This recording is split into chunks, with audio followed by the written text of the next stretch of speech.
मैं पवन अहलावत।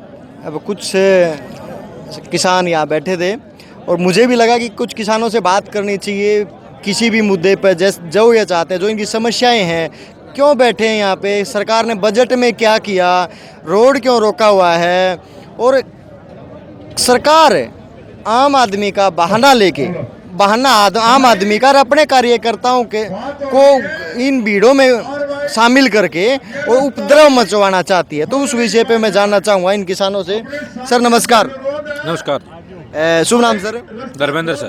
धर्मेंद्र जी, कहाँ से हो सर? हम गंगाना से हैं सर। क्या कहना चाहोगे, मतलब बीजेपी के ये जो कार्यकर्ता है ना, वो ये कहते हैं कि आम आदमी उपद्रव मचा रहा है। आम आदमी समझो, जिसका ना तो किसी पार्टी से संबंध और ना ही किसान से, वो आदमी क्या सर, एक तो ये जो बीजेपी वाले हैं और लोगों को अनपढ़ समझते हैं, अपने आप को बहुत ज़्यादा इंटेलिजेंट समझ रहे हैं। आज अनपढ़ नहीं है कोई भी, किसान का बेटा भी विदेश में है और वो सब कुछ समझता है।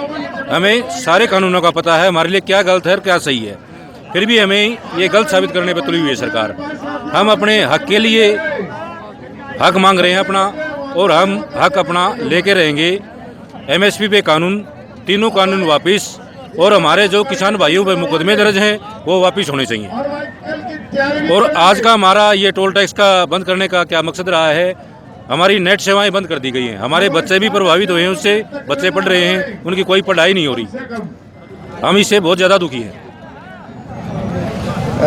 हमारे साथ एक युवा साथी हो रहे हैं, बाकी हम बात करेंगे। सर शुभ नाम आपका? महावीर खटखड़। महावीर जी, मतलब क्या कहना चाहोगे, मतलब आप यहाँ धरने पे आके बैठे हो, काम धंधा छोड़ के बिल्कुल खेतों के अंदर से यहाँ आ गए अपना तो खेती कौन करेगा, मतलब कैसे चलेगा, गुजारा कैसे होगा? जब हमारी जमीन हमारे पास नहीं रहेगी तो खेती कहाँ से होगी? सरकार ने जो ये 3 काले कानून लाए हैं ये बहुत खिलाफ है हमारे, और जो चीज़ हम चाहते ही नहीं वो हमें जबरदस्ती क्यों सौंपी जा रही है? जब हम ये कानून चाहते ही नहीं, हम ये कह रहे कि ये कानून वापिस लो। सरकार को इसमें क्या आपत्ति है? वो जानबूझ के इस देश को बेचना चाहती है और हमें ये मंजूर नहीं। मतलब ये तो वो बात होगी, आपने ट्रैक्टर की जरूरत नहीं, नुका ले ट्रैक्टर ले ले, लोन पे ले ले। मामला चंदा है नहीं, हमारा ठीक काम चल रहा है, क्यों जबरदस्ती हमारे साथ सरकार ऐसा करने पे तुली? कहने की बात है भाई, किला एक है, ट्रैक्टर क्यों बांधूं? ये बात सही है आपकी। तो अब सरकार ने जबरदस्ती कर रही है और ये हम होने नहीं देंगे। जो भी होगा जमीन के बारे में तो तब सोचेंगे जब आने वाले भविष्य ही नहीं रहेगा, तो उसका करेंगे क्या इन 3 काले कानूनों का? नहीं खटखड़ साहब, ऐसे ना सरकार एक बात कह रही है उसके अंदर ही कि भाई जो जमीन है ना वो नहीं लेंगे हम किसान की, ना ही बिकने देंगे और ना ही कॉर्पोरेट लेगा। तो उसमें जमीन का मुद्दा कहाँ है? जमीन का मुद्दा ही तो, और क्या है? ये जबरदस्ती क्यों सौंपा जा रहा है हमारे ऊपर? जब हम चाहते नहीं भाई हमारी फसल, हम ये चाहते हैं कि मंडी रहे, हमें जो एक एमएसपी का रेट फिक्स हो वो दे दो बस, और क्या? इसी बात में ना मेरे को सुषमा स्वराज का एक बयान याद आता है। सुषमा स्वराज ने कहा था आधी रात का गहना है ये आड़ती, तो वो भी बीजेपी की थी। उस बारे में मतलब जब बीजेपी का एक नेता ये कहता है कि आम आदमी के लिए जो आड़ती है वो गहना है आधी रात को बैंक तो नहीं खुलता। हाँ, आधी रात को बैंक नहीं खुलता, आड़ती से आपस में ले दे के हम करते हैं। ये उस सिस्टम से अलग लेके जाना चाहते हैं, ये उन लोगों के अधीन करना चाहते हैं जो देश को एकमात्र होके लूट रहे हैं। मैंने ना यहाँ एक बोर्ड देखा, उसमें लिखा हुआ है वेस्ट इंडिया कंपनी। पहले थी ईस्ट इंडिया कंपनी अंग्रेजों की, और वेस्ट इंडिया कंपनी में मैंने इनमें 4 फोटो देखे, मोदी, अमित शाह और आपका अडानी और अंबानी। तो ये उसमें आप क्या कहेंगे? ये गुजराती लोग हैं ना, इन लोगों ने इस देश को लूट लिया है और हम नहीं चाहते कि हम इनके अधीन हो। हम अपनी चीज़ के मालिक खुद समय रहना चाहते हैं और यही हमारी लड़ाई है। और अब सरकार ने नेट बंद किए हुए हैं, हमारे बच्चे प्रभावित हो गए पढ़ाई से, सब कुछ ऑनलाइन है, तो अब क्या करें भाई? ऐसा क्यों हो रहा है हमारे साथ?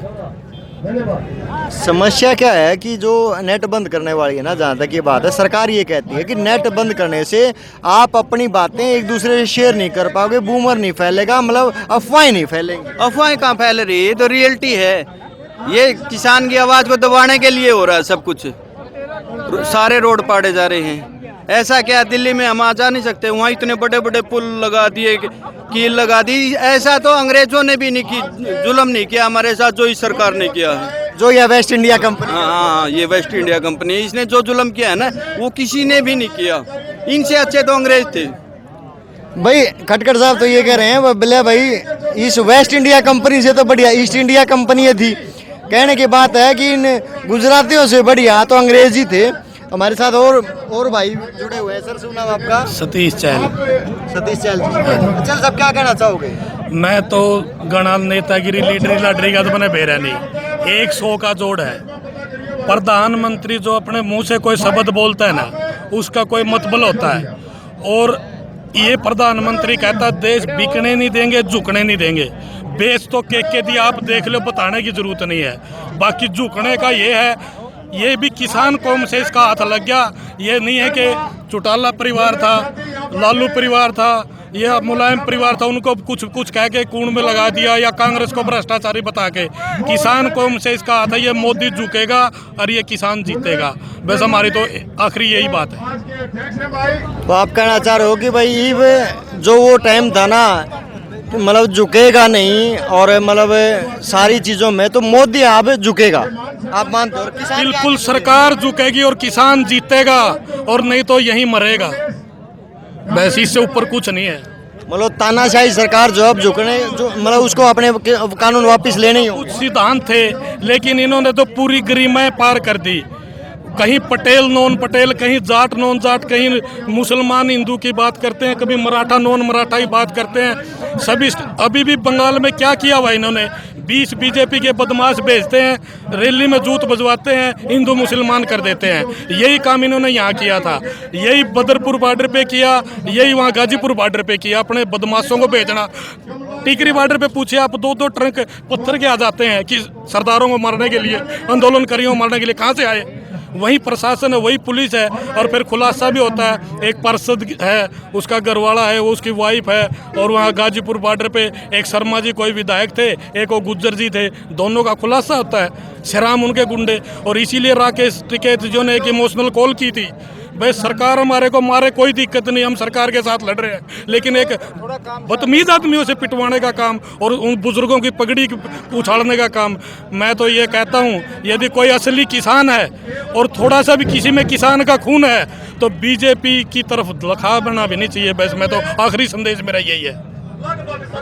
भाई बहुत बढ़िया भाई साहब ने बात की है कि भाई जो गाजीपुर बॉर्डर पे हुआ, गाजीपुर बॉर्डर पे जो कृत्य बीजेपी के गुंडों ने किया, बीजेपी में मैं गुंडा ही कहूँगा कि जो किसान की पगड़ी उछाल सकता है वो गुंडा ही होता है। इंसान की कैटेगरी में तो आता ही नहीं।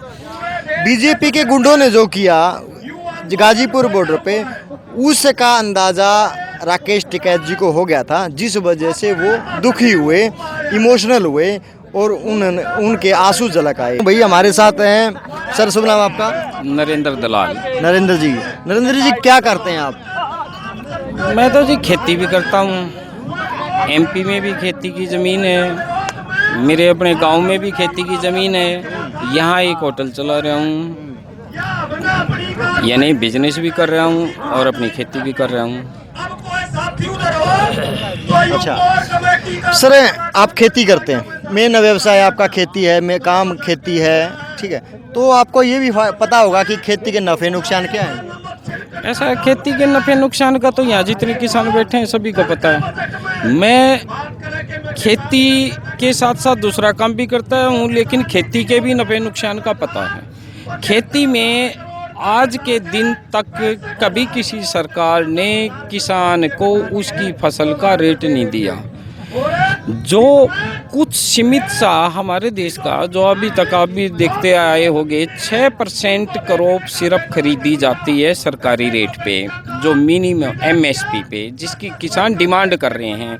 किसानों की डिमांड क्या है कि भाई हमारे से तुम खेती करवाते हो, हम अन्न पैदा करते हैं, सरकार की रिक्वायरमेंट के लिए अन्न पैदा करते हैं।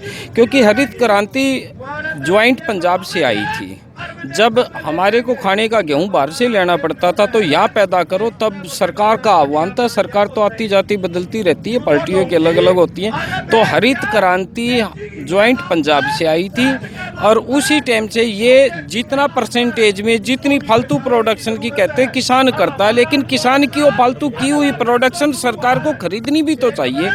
आज के दिन डिमांड किसान की यही है कि मिनिमम सपोर्ट प्राइस रखो।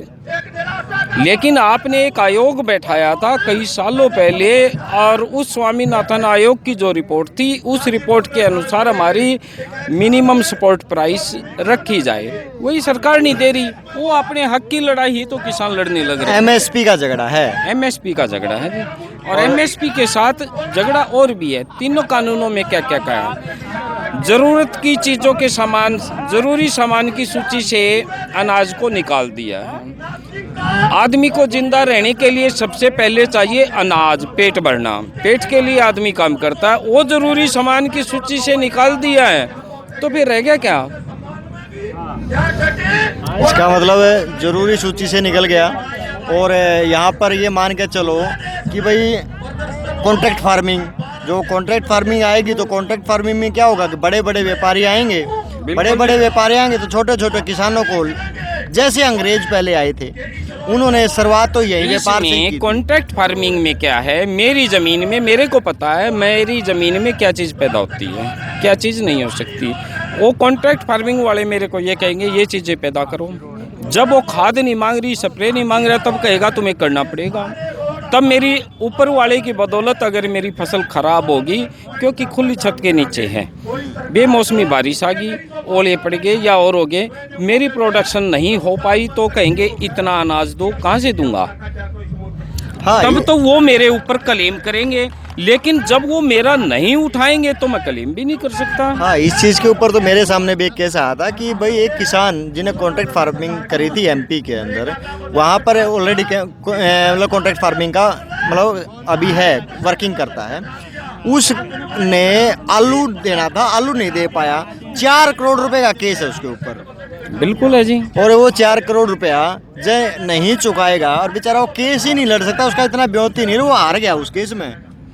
और यदि ये कानून, मुझे लगता है कि यदि ये हरियाणा और पंजाब में इधर भी लागू हो गए तो अपने पे भी ये किसाने लगने की उम्मीद लगती है मुझे। जी, मैं आपके चैनल के माध्यम से एक और चीज़ कहना चाहता हूँ। हमारे कृषि मंत्री ने भिवानी में, मेरा होम डिस्ट्रिक्ट भिवानी है, भिवानी में ये कहा था कि हमारे शहर से, डिस्ट्रिक्ट से 600 करोड़ रुपए का इंश्योरेंस का पैसा किसानों ने दिया और 1050 करोड़ का इंश्योरेंस किसानों को दिया गया। 600 करोड़, तब हमारा 200 रुपये किसान से इंश्योरेंस का लिया जाता था, 200 रुपये प्रति एकड़ का किसान से लिया जाता था, और 600 रुपये प्रति एकड़ का सरकार उस कंपनी को देती थी। 800 रुपये हो गए। वो कोई सरकार किसी के बाप की तो नहीं है, जाता तो पब्लिक के रेवेन्यू में से था। 600 तो किसान से लिए, 1050 दिए, 1800 करोड़ ले लिए सरकार से, 1800 और 600 2400 करोड़ लेके 1050 करोड़ दिए ना। बाकी तो कंपनियों के साथ मंत्रियों ने बंदरबाट की ना। इसी मंत्री को, ये मेरे साथ जबलपुर में कृषि मंत्री मेरे गांव से है, जबलपुर में हमारा इकट्ठा फार्म भी है। मैंने तो साफ कहा था मैं तो नहीं लगूंगा साथ, आप पब्लिक के खिलाफ जा रहे हो। अच्छा, मैंने एक जिला मांगा। आपने एक बात की, मैं फिर उसी बात उस चीज को मैं बिल्कुल लेके आऊंगा, लेकिन वो बात फिर वही आती है। आपने एक बात कही अभी आपने कि आप कृषि मंत्री के पार्टनर भी हो, ठीक है, इस पे टूट गई, इस पे टूट गया हमारा, इस पे हमारा टूट गई हिस्सेदारी। मैं तो किसानों के साथ लगूंगा। मैंने उनको एक कह दिया, मेरे को जिला दे दो, इंश्योरेंस सारा मैं करूंगा, 500 करोड़ रुपए आपको दूंगा और मैं भी कमाऊंगा। आप कैसे कह रहे हो कि आप कमा नहीं रही, सरकार कमा रही है। फिर क्या बोले मंत्री जी? वो कहने लगे कैसे, मैं 600 करोड़ तो पब्लिक ने दिए, 1800 2400 करोड़ दे के 1050 करोड़ 500 करोड़ वाली बात पे क्या बोले? वो तो देखो हमारी पारिवारिक तौर पे अलग से मजाक चल रहे थे, लेकिन एक्चुअली क्या है, किसान को चारों तरफ से खाया जा रहा है। कारपोरेट सेक्टर के साथ मिलके हमारे चुने हुए नुमाइंदे किसान को खाते रहे हैं। आज तक कभी किसान इकट्ठा होके इस लेवल पे अपना हक मांगने के लिए, रेट मांगने के लिए नहीं लड़ा। आज पहली बार लड़ाई और लेके उठेगा और लेना सरकार को देना ही पड़ेगा, क्योंकि ये सरकार नहीं है। जिन्होंने ये सरकार बनाई है उन नुमाइंदों को बदल के पब्लिक दोबारा भी सरकार बना सकती है, इसी चीज के ऊपर बना सकती है। तो अपना कृषि मंत्री से बात करके इनका समाधान निकलवा ही सकते हो। नहीं, कुछ भी नहीं, वो तो पहले ही कह चुके थे। हमारे गांव में इस चीज़ के लिए उनको काफ़ी सुनना पड़ा कि भाई आपने किसानों को उग्रवादी कैसे कहा, खालिस्तानी कैसे कहा। गांव ने बहिष्कार कर रखा है, हमारी दलाल खाप ने भी बहिष्कार कर रखा है। आप क्या उनका पानी बंद है। आप उनका बहिष्कार करते हैं कोई साथ? बिल्कुल बहिष्कार करता हूँ जी। इसमें चाहे मेरे रियल भाई भी होता, बाप भी होता, तो भी मैं बहिष्कार करता। हिम्मत है आपकी? बिल्कुल हिम्मत है। मतलब बाकी हिम्मत है आपके पार्टनर के साथ मतलब बगावत करना, फिर उसको उसका गांव में बहिष्कार करना, मतलब दम है? आपने लव सब 2-3 बार डिस्ट्रिक्ट में कोई भी एजिटेशन किसी तरह का हुआ होगा। मैं वैसे स्टेजों पे नहीं आता, स्पीच नहीं देता, लेकिन एक कॉलेज टाइम से, एक छोटी सी उम्र से एक चीज़ का पता है कि अपनी आवाज़ को कैसे उठा जाए, पब्लिक को कैसे इकट्ठा किया जाए। बेसिक क्या है, आज सारा किसान तीनों कानूनों का पूरे तरीके से रीड करके और समझ चुका है। नहीं तो पब्लिक को अपना हक समझाने की बात है, हक को समझ चुका है तो हक लेके ही उठेगा। सरकारें आती जाती रहती हैं। मतलब अच्छा, मैं एक बात और जानना चाहूँगा, बीजेपी और जेजेपी का बहिष्कार है, अभी कहीं भी जाओ 4 प्रस्ताव यहाँ पास हो चुके हैं, झंडे वाला यहाँ प्रस्ताव पास हो चुका है कि किसी पार्टी का झंडा नहीं, तो कैसे देखते हैं आप इन चारों को? राजनीतिक तो राजनीतिक, उन्होंने अपनी राजनीति करनी होती है। उनको अपनी जेब देखने के लिए आदमी राजनीतिक ग्राउंड में आता है। आज तक तो मैंने यही देखा है, कभी किसी के पब्लिक के फायदे के लिए नहीं। बहिष्कार करोगे क्या बीजेपी और जेजेपी का? बिल्कुल बहिष्कार कर रहे हैं जी। मेरे तो जितने दोस्त जानकार थे, मेरा एक दोस्त यहीं साथ के गांव में है, उससे मैंने पोस्ट भी डलवाई। वो जेजेपी का कैंडिडेट कार्य करता था। पहले ये भी कहता था शायद मेरे को टिकट मिल जाए, शमशेर बरसोड़ा जी। उसके हाथ से बैनर में वो भी निकलवा दिया। यहाँ 3 दिन से बुला भी रहा हूँ, आ भी रहा है, और जबरदस्ती या मन से?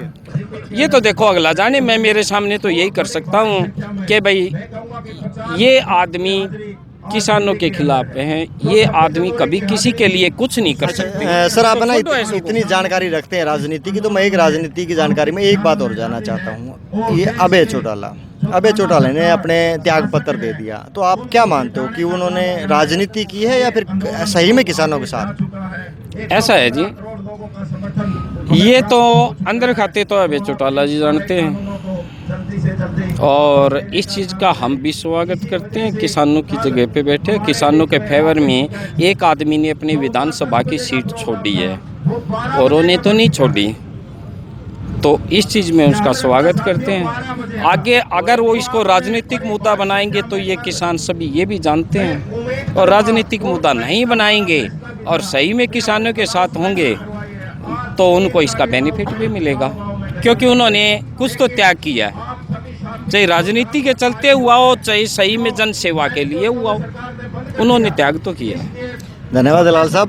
भाई ये दलाल साहब थे हमारे साथ।